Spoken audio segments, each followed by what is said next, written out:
호텔 예약금만 1,000만 원이라고? 형님, 제정신이세요? 야, 너 지금 어머니 칠순잔치가 얼마나 중요한지 알기나 해? 동창들 다 부르시겠다는데 한정식 집에서 어떻게 해? 그래도 1,000만 원은 너무 심한 거 아니야? 나 이번 달 애들 학원비도 겨우 맞췄다고. 오빠 둘 다 제발 좀. 엄마는 호텔도 한정식도 원하지 않으셔. 그냥 집에서 가족들끼리 맛있는 거 해 드시면 되잖아. 봄바람이 살랑이는 주말 오후 서울 변두리의 한 아파트 거실에서 날카로운 말다툼이 오갔다. 큰아들 민석의 얼굴은 달아올랐고 작은 아들 민우는 이마에 주름을 한없이 깊게 잡았다. 막내딸 민지는 한숨만 내쉬었다. 그들의 어머니 김순자는 부엌에서 그릇을 정리하는 척하며 자식들의 다툼을 지켜보았다. 칠순을 앞둔 그녀의 마음은 무거웠다. 평생을 자식들을 위해 살아왔건만 정작 자신의 생일이 그들에게 짐이 되는 것 같아 마음이 아팠다.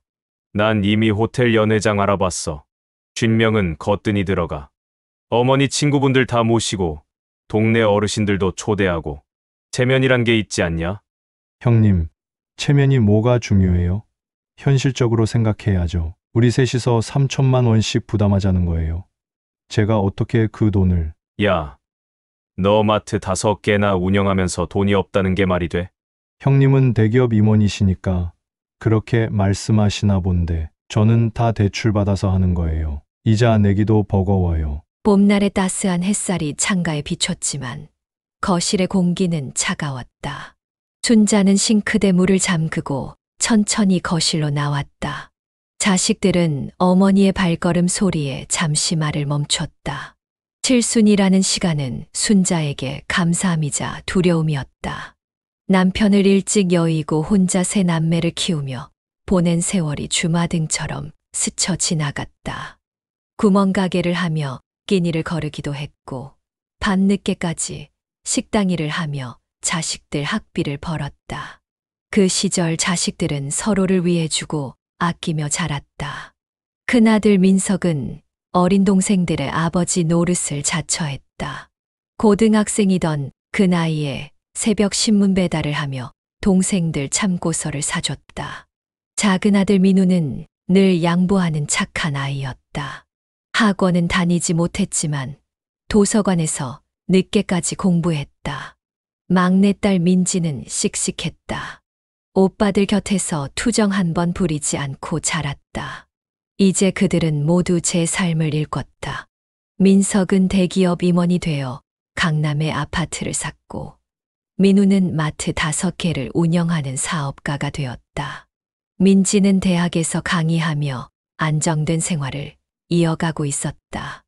그럼 어떻게 하자는 거야? 한정식 집은 격이 안 맞잖아.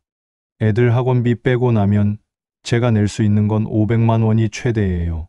난 그냥 다 같이 집에서. 순자는 자식들의 말다툼을 더는 듣고 싶지 않았다.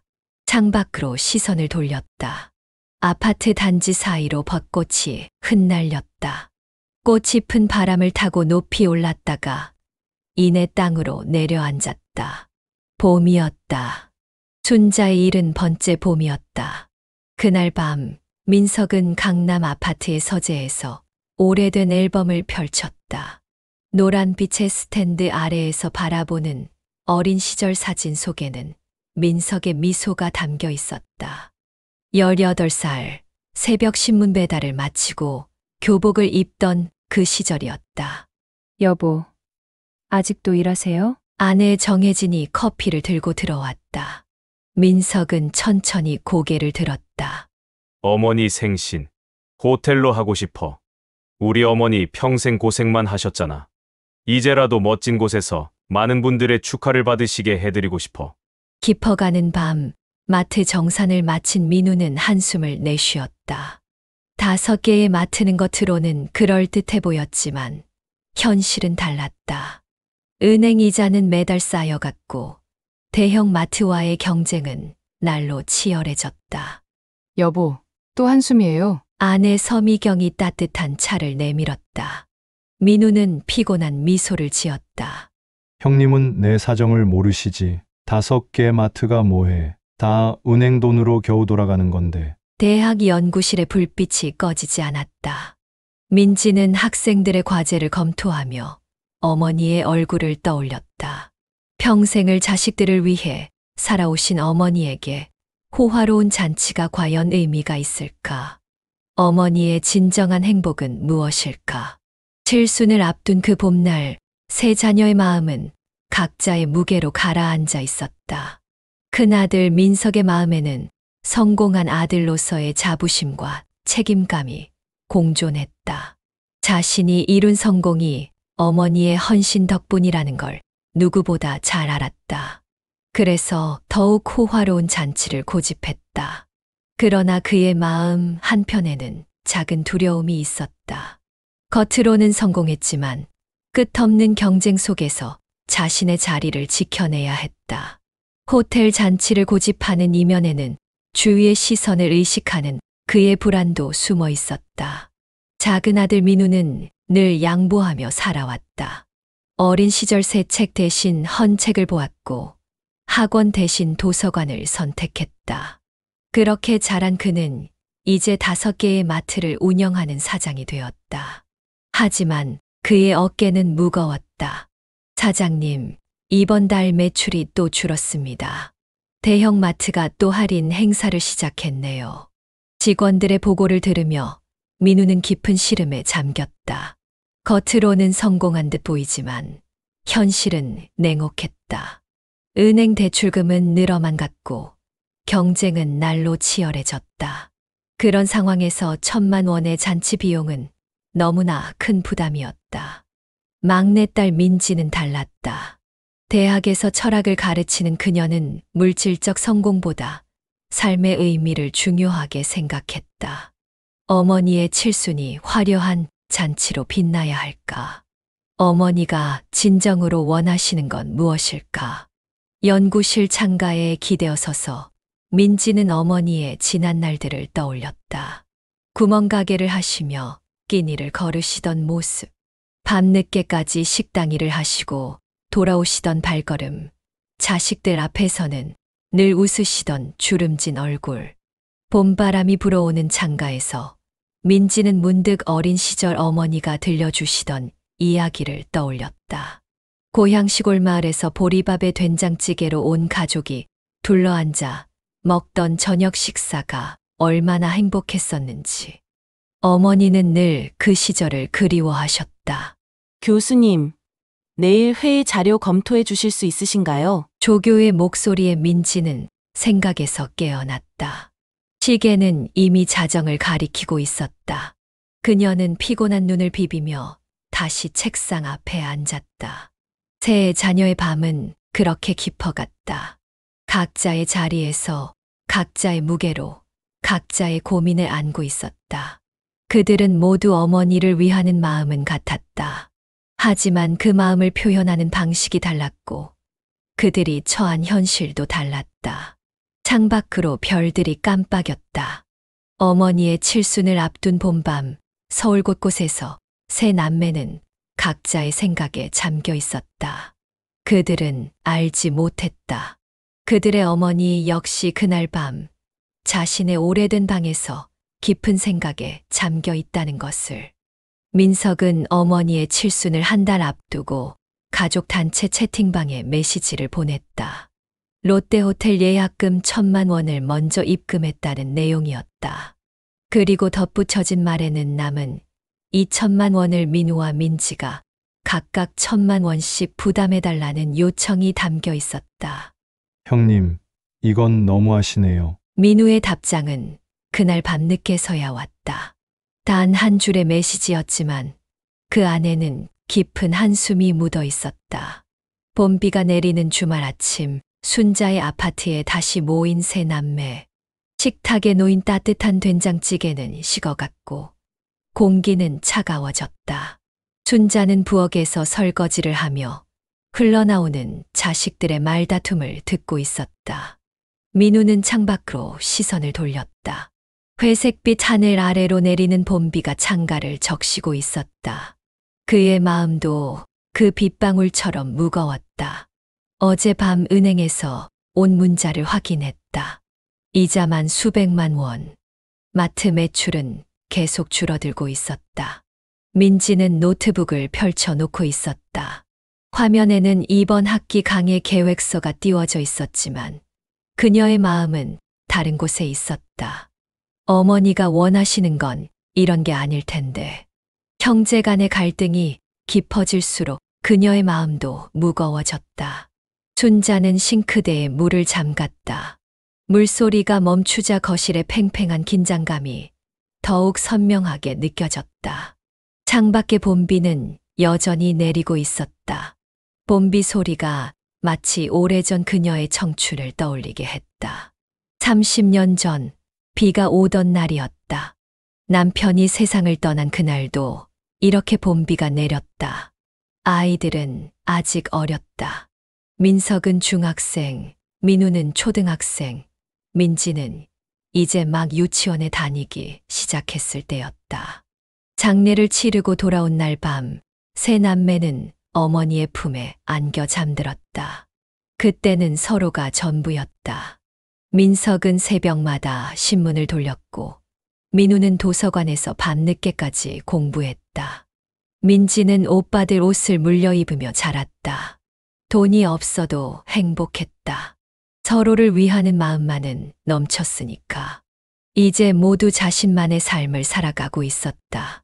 민석은 강남의 고급 아파트에서, 민우는 대출빚에 짓눌린 채, 민지는 대학 연구실과 집을 오가며 그들의 삶은 각자의 방향으로 흘러갔다. 하지만 어머니의 칠순이라는 무게 앞에서 그들은 다시 한자리에 모였다. 순자는 창가로 다가갔다. 봄비에 젖은 나무들이 바람에 흔들리고 있었다. 어디서부터 잘못된 걸까? 자식들이 이렇게 멀어질 거라고는 생각도 못했다. 성공이, 돈이 그들을 이렇게 갈라놓을 줄은 몰랐다. 저녁이 되어서야 봄비는 그쳤다. 하지만 세 남매의 마음속 먹구름은 거치지 않았다. 민석은 호텔 예약금 1,000만 원을 보내달라는 메시지를 다시 보냈다. 민우는 답장을 보내지 않았고 민지는 한숨만 내쉬었다. 어둠이 내리는 저녁, 순자는 혼자 남은 거실에서 오래된 사진첩을 펼쳐보았다. 세 남매가 어렸을 적 찍은 사진들이었다. 민석이 중학교 입학식 날 찍은 사진, 민우가 상을 받아온 날의 사진, 민지가 졸업식 날 꽃다발을 들고 찍은 사진. 그때는 모두가 행복해 보였다. 밤이 깊어갔다. 창밖으로 달빛이 스며들었다. 순자는 사진첩을 덮었다. 내일은 또 어떤 말다툼이 이어질지, 어떤 상처가 더해질지 알 수 없었다. 그저 자식들이 예전처럼 서로를 이해하고 아끼던 그때로 돌아갈 수 있기를 바랄 뿐이었다.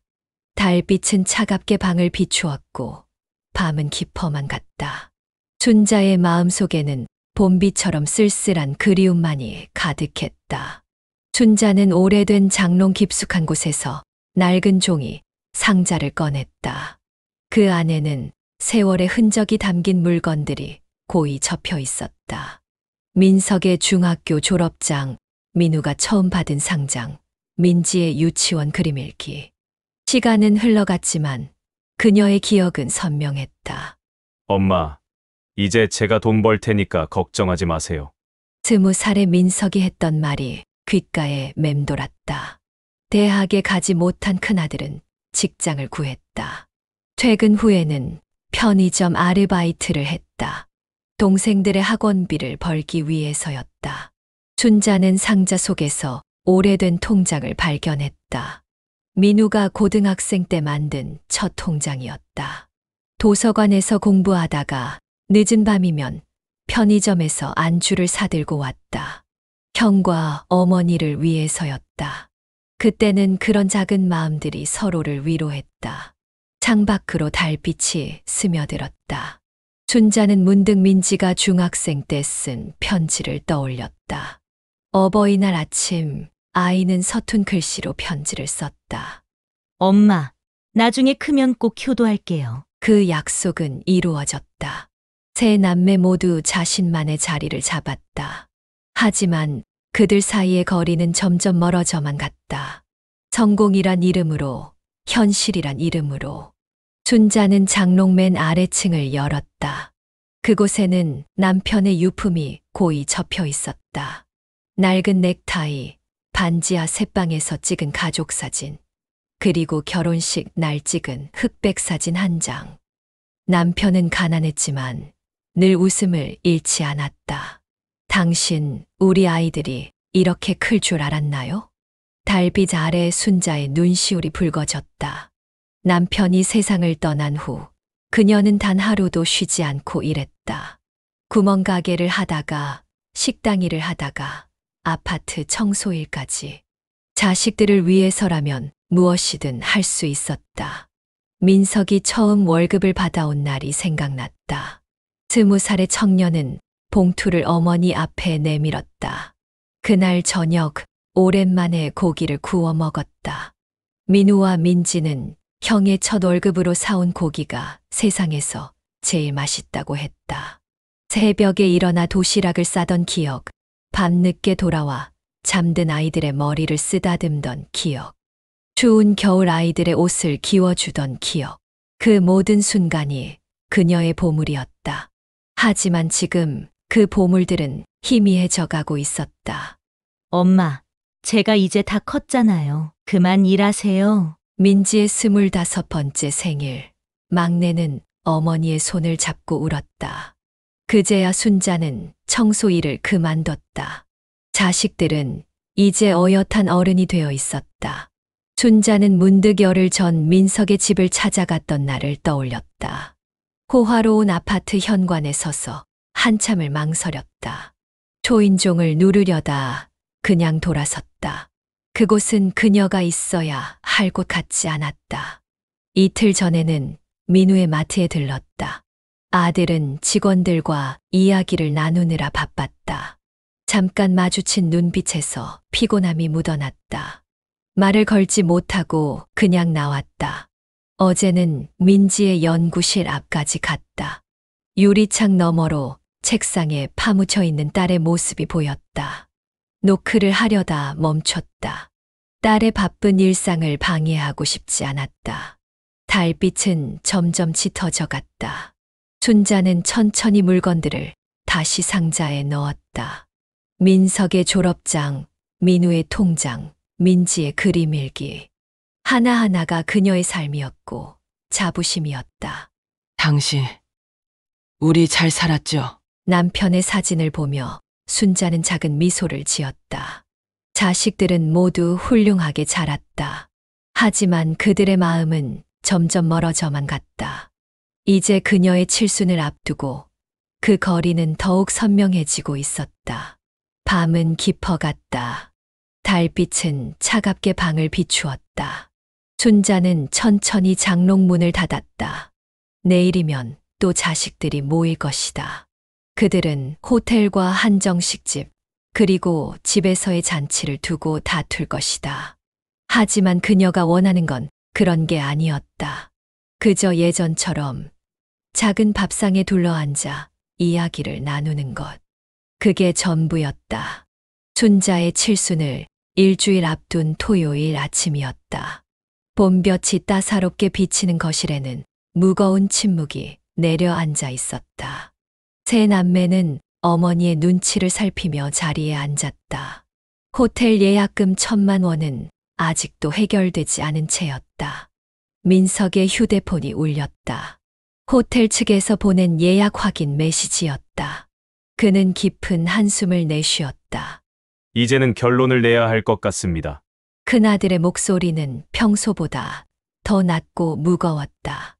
그의 말이 끝나기도 전에 민우의 얼굴이 굳어졌다. 창밖으로 보이는 벚꽃이 흩날리고 있었지만 거실의 공기는 얼음장처럼 차가웠다. 순자는 부엌에서 커피를 끓이고 있었다. 자식들의 싸움이 시작되기 전 마지막 평화로운 순간을 붙잡고 싶었다. 하지만 그것은 불가능했다. 민우의 입에서 나온 말은 날카로웠다. 이제는 돈 문제를 넘어섰다. 어린 시절부터 쌓여온 서운함이, 질투가, 미움이 한꺼번에 쏟아져 나왔다. 형은 늘 자신을 가난한 동생 취급했고 자신의 성공을 무시했다고. 민석도 참지 않았다. 동생이 자신의 희생은 기억하지 못한다고. 새벽 신문을 돌리며 동생들 학비를 벌었던 시절을, 자신의 대학, 진학을 포기했던 그 아픔을 아무도 기억하지 않는다고. 형님은 본인만 희생한 줄 아세요? 저도 얼마나. 민우의 목소리가 떨렸다. 어린 시절 도서관에서 밤늦게까지 공부하던 기억, 학원비를 아끼려 혼자 공부하던 시절. 그 모든 것들이 북받쳐 올랐다. 민지는 창가에 기대어 서서 말없이 두 오빠를 바라보았다. 그녀의 눈에는 눈물이 고여 있었다. 막내였기에 늘 받기만 했던 미안함, 그래서 더 열심히 살아야 했던 그 마음을 아무도 몰랐다. 커피 끓이는 소리가 멎었다. 춘자는 찬장에서 커피잔을 꺼내려다 멈췄다. 자식들의 목소리가 점점 더 커져갔다. 이제는 돈 이야기가 아니었다. 평생 묻어두었던 서운함과 상처가 폭포수처럼 쏟아져 나왔다. 민석은 자신이 큰형으로서 얼마나 책임감에 짓눌려 살았는지를 토해냈다. 아버지가 돌아가신 후 18배의 어린 나이에 가장이 되어야 했던 그 무게를, 민우는 중간에 끼어 늘 양보해야 했던 서름을 털어놓았다. 형의 그늘에 가려 제대로 된 평가를 받지 못했던 지난 날들을. 이제는 5개의 마트를 운영하는 사장이 되었는데도 여전히 형의 눈에는 도움이 필요한 동생일 뿐이라고. 민지는 끝내 눈물을 쏟고 말았다. 그녀는 늘 씩씩한 막내였다. 오빠들에게 폐를 끼치지 않으려 속으로만 사겼다. 대학 강사로 살아가는 지금도 그녀는 여전히 자신의 자리를 찾지 못한 것만 같았다. 봄볕은 따사로웠지만 거실은 한겨울처럼 차가웠다. 세 남매의 목소리는 점점 더 날카로워졌고 감정의 골은 더욱 깊어져만 갔다. 난 이제 지쳤어. 형님이 강요하는 그런 허례허식, 허례허식이라고. 내가 그렇게 말할 자격이나 있어? 자격이요. 형님은 제가 뭘 해도. 춘자는 더 이상 듣고 있을 수 없었다. 찬장문이 닫히는 소리가 크게 울렸다. 거실이 순간 조용해졌다. 자식들은 그제야 어머니를 의식했다. 부엌에서 나온 순자의 얼굴은 창백했다. 평생을 자식들을 위해 살아온 어머니의 눈에는 깊은 슬픔이 가득했다. 그녀는 천천히 거실로 걸어 나왔다. 그 순간 자식들은 어머니의 눈빛을 보고 말을 멈췄다. 그들은 이제야 깨달았다. 어머니의 칠순을 앞두고 이런 다툼을 벌이고 있었다는 것을. 그리고 그것이 얼마나 어머니의 마음을 아프게 했을지를. 벚꽃이 창가에 흩날렸다. 춘자는 천천히 입을 열었다. 그녀의 목소리는 떨리고 있었다. 춘자는 천천히 방으로 들어갔다. 자식들의 다툼 소리가 아직도 귓가에 맴돌았다. 오래된 장롱 앞에 섰다. 떨리는 손으로 맨 아래 서랍을 열었다. 그곳에는 평생을 모아온 적금 통장이 있었다. 30년 전 남편이 세상을 떠난 후 시작한 적금이었다. 매달 10,000원씩 식당 일을 하며 모은 돈이었다. 자식들 결혼할 때 주려고 했던 돈. 하지만 그들은 이미 자신만의 삶을 살고 있었다. 이제는 말해야 할 때가 왔구나. 춘자는 적금 통장을 들고 거실로 나왔다. 자식들은 아직도 서로를 원망하는 말들을 주고받고 있었다. 창밖으로 벚꽃이 흩날렸다. 봄바람이 창문을 두드렸다. 민석은 호텔 예약금 이야기를 하고 있었고 민우는 자신의 처지를 설명하려 애쓰고 있었다. 민지는 이제 말없이 눈물만 흘리고 있었다. 춘자는 식탁 앞에 섰다. 평생 자식들을 위해 살아온 그녀의 눈에서도 눈물이 흘렀다. 적금 통장을 천천히 꺼냈다. 그리고 자식들이 보는 앞에서 그것을 새 조각으로 찢었다. 순간 거실이 조용해졌다. 찢어진 통장 조각이 식탁 위에 떨어졌다. 자식들은 어머니의 행동을 이해하지 못한 채 멍하니 바라보고만 있었다. 나는 이런 모습을 보려고 너희를 키우지 않았다. 순자의 목소리는 떨렸지만 단호했다. 그녀는 천천히 방으로 걸어갔다.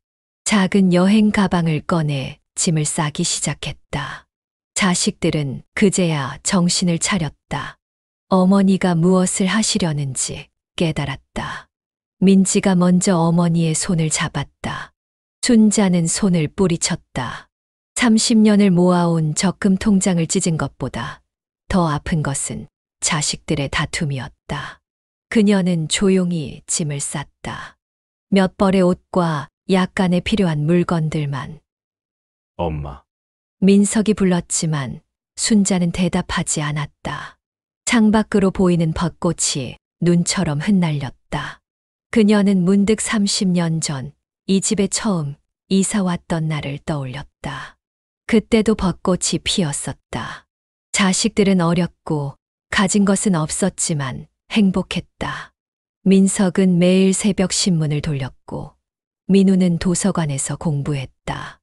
민지는 오빠들 곁에서 씩씩하게 자랐다. 하지만 지금의 자식들은 달랐다. 물질적으로는 풍요로워졌지만 마음은 메말라갔다. 서로를 이해하려 하지 않았고 각자의 상처만 키워갔다.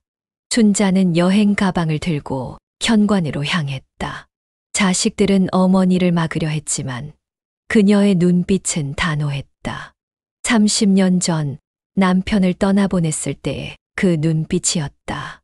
시골 친정에 다녀오겠다. 그것이 순자가 남긴 마지막 말이었다. 엘리베이터 문이 닫히고 자식들은 그 자리에 굳어버렸다.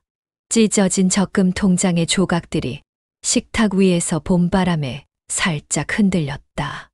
벚꽃이 흩날리는 아파트 단지를 걸으며 순자는 마음을 다잡았다.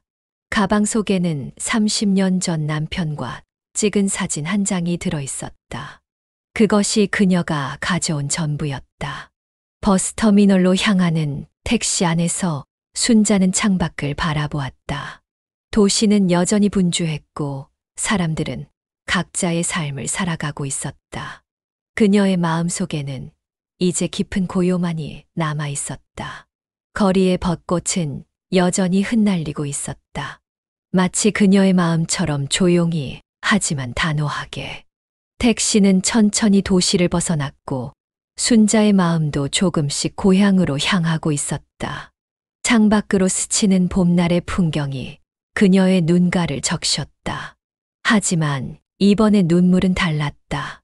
이것은 결단의 눈물이었고 새로운 시작을 알리는 눈물이었다. 어머니가 떠난 후 거실에는 무거운 정적만이 남았다. 찢어진 적금 통장의 조각들이 식탁 위에 놓여 있었다. 세 남매는 한동안 말없이 그 자리에 서 있었다. 민석이 천천히 적금 통장의 조각을 집어들었다. 30년이라는 시간이 고스란히 담긴 통장이었다. 첫 장을 펼치자 어머니의 젊은 시절 글씨체가 보였다. 매달만 원씩 한 달도 빠짐없이 저축한 기록이었다. 봄바람이 창을 두드렸다. 민우는 소파에 털썩 주저앉았다. 그의 시선은 어머니가 늘 앉으시던 자리에 멈췄다.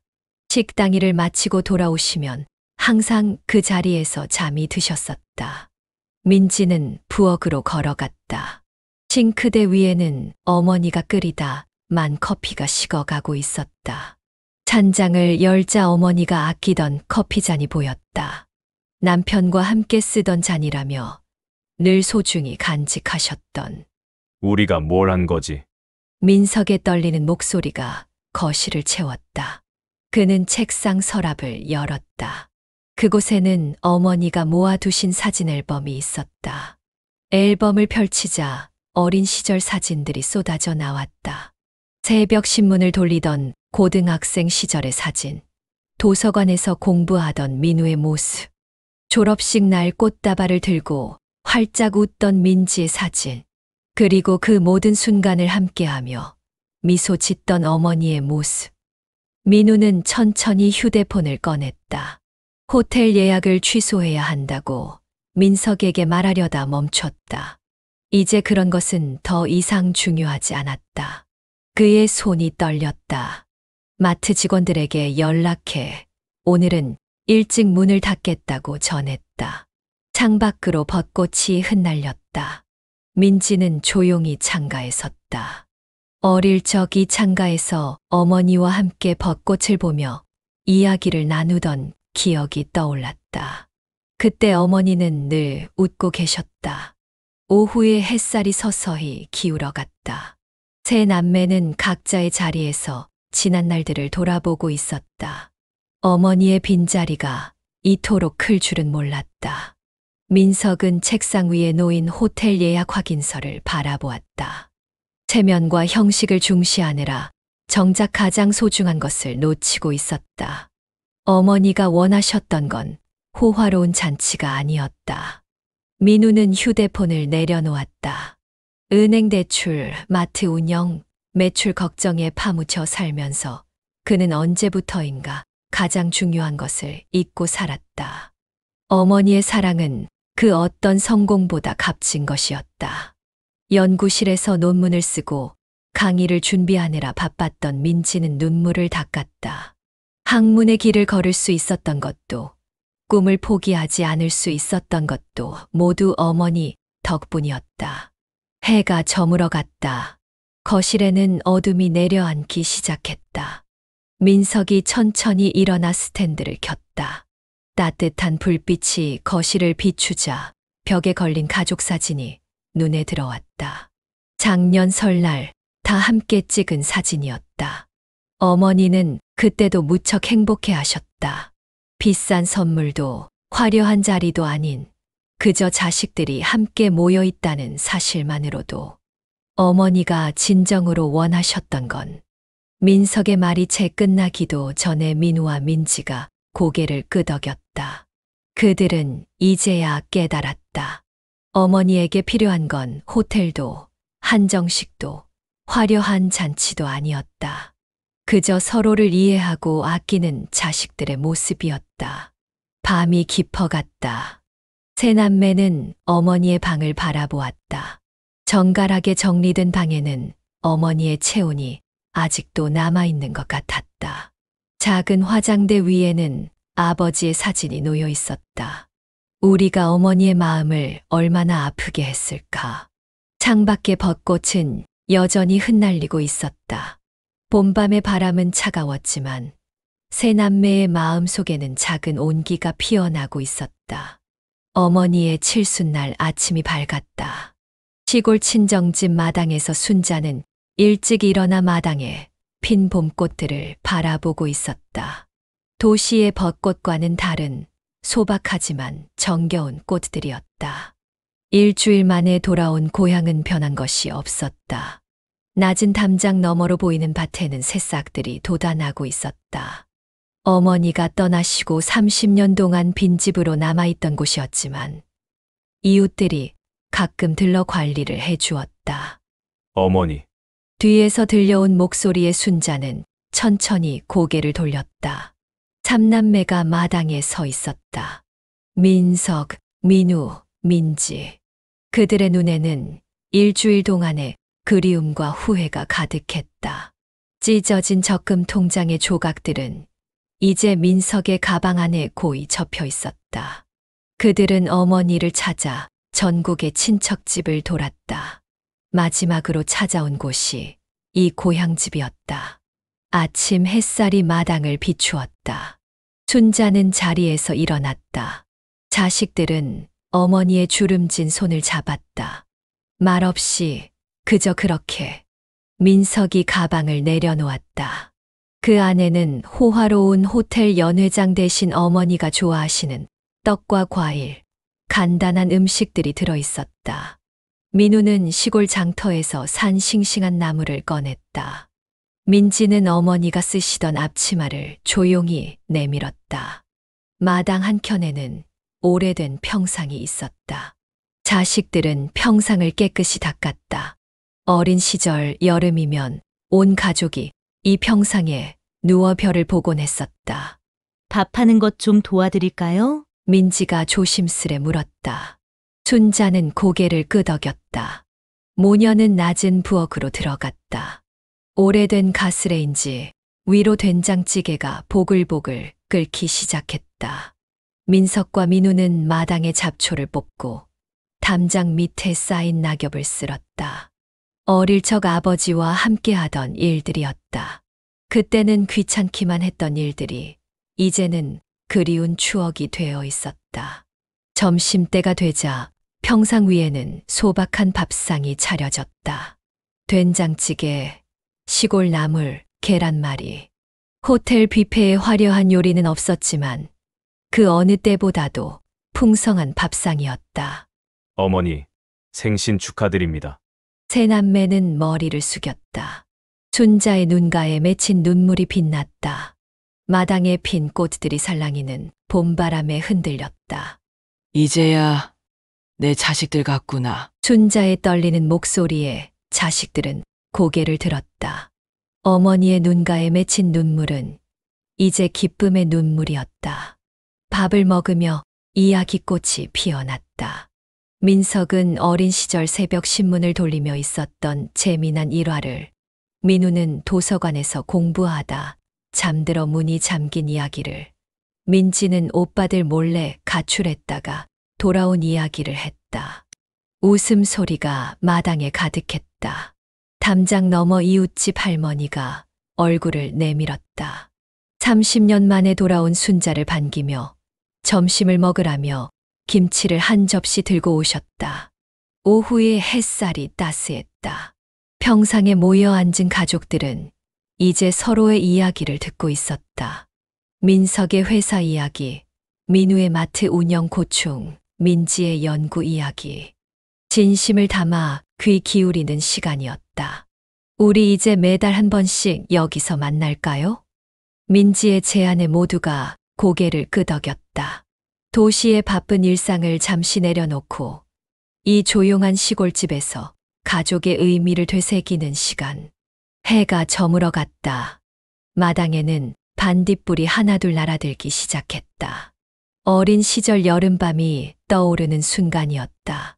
오늘이 제일 행복한 생일이구나. 순자의 말에 자식들은 눈시울이 붉어졌다. 호텔의 화려한 잔치는 없었지만 그들은 이제 진정한 가족의 의미를 되찾았다. 밤하늘에 별들이 빛나기 시작했다.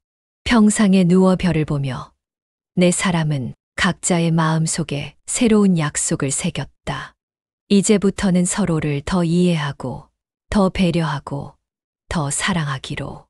시골 마을의 봄밤은 고요했다. 멀리서 들려오는 귀뚜라미 소리, 밤바람에 흔들리는 꽃향기, 그리고 평상 위에서 들려오는 가족의 숨소리가 어우러졌다. 새로운 시작이었다. 돈과 체면이 아닌 진정한 가족의 의미를 되찾은 봄날의 이야기는 그렇게 끝이 났다.